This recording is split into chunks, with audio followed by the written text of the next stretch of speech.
Hello everyone, ngasidi Ushoi ga Mangan ga Utti thongba recipe utjage mayam yengminasi. Adudi Ushoi ga Mangan ga Utti se thongnabidamakta ahanbada aina tingthoklaba Mangan asangba khara laujare. Mangan angaubudo adusu khara hapkani. Adu Mangan angaubasiga Ushoi siga ahing ama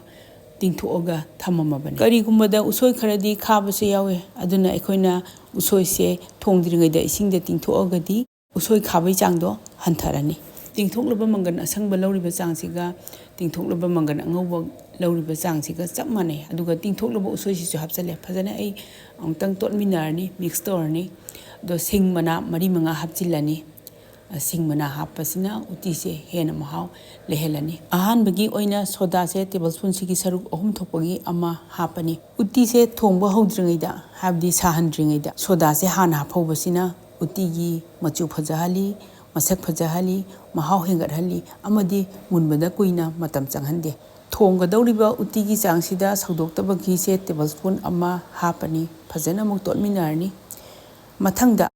chawrakna teaspoon takhai gumai changda phadigom maru mapunga jira maru mapunga pullaga semaga haphorani porapna takhai ba muro akangba se tablespoon takhai gumbai changda hapani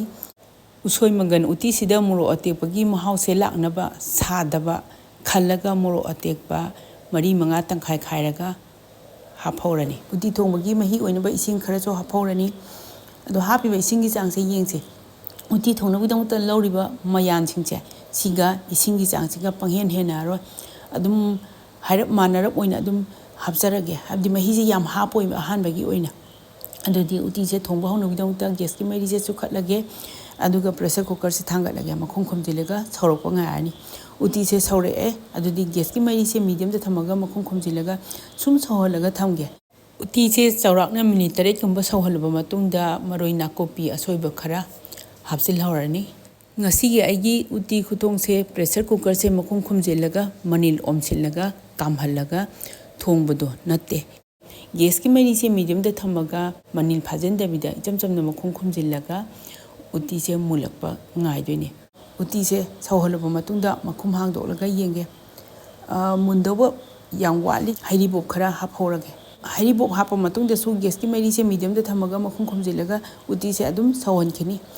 haujik Utti se sawhalingai sida habdi munba ngairingai sida insang se sok tawnawidamta hangam thau khara laure tejpata jira mapung khara teaspoon tangkhai gumbai changda aduga mithi maru mapung khara teaspoon sigi saru ahum thokpagi amai changda laure muro akangba ahum thadarani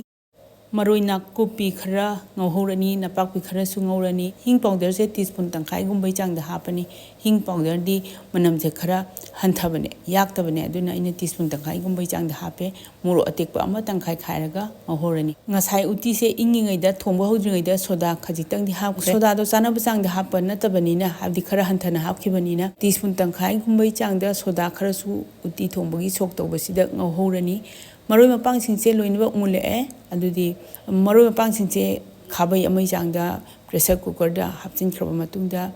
Utti athongba se khangda khabai amamo hapchilage aduga ngahaktang sawhanboi kaiboi minute makhai muk thama matungda khangdagi se pressure cooker da hapchilani Mangan mapum se khara kanlap tari Mangan mapum se kanlapna tabasina utlidi Ushoi sisu mundri habani mahi oinaba ising khara yamna mo haijilani aduga soda se khajitang amaga chaphoge habdi ngasi gi agi Utti thomse yam yame aduna soda se khitang wa tongmale chanaba changna thum hapani soda changsu chapchana hapkhre thumgi changsu chapchana hapkhre pressure cooker gi makhum se maya khitang karapna makhum khumjilaga Utti se saurakpa ngarani Utti thongbagi Mangan amadi Ushoi se mundawo walimnina gas ki mari se medium da thamaga ngahak sawonba mathau tari Utti se saurai se phanamdi koire marak marak aina momo otle kasindanaba adudi mahi gi changse yare hawai Mangan mapum chu mule Ushoi chu mule phadigom mana khara hapsilani saudoktabagi se tablespoon amadagi khara hantharap oina hapsilani Utti thongba loisilage gas ki mari se muthatle Ushoi Mangan Utti sisu thongba loramnina ai video sing asigi di mutang chila loisinjarage yengbiribu singbu thagatjari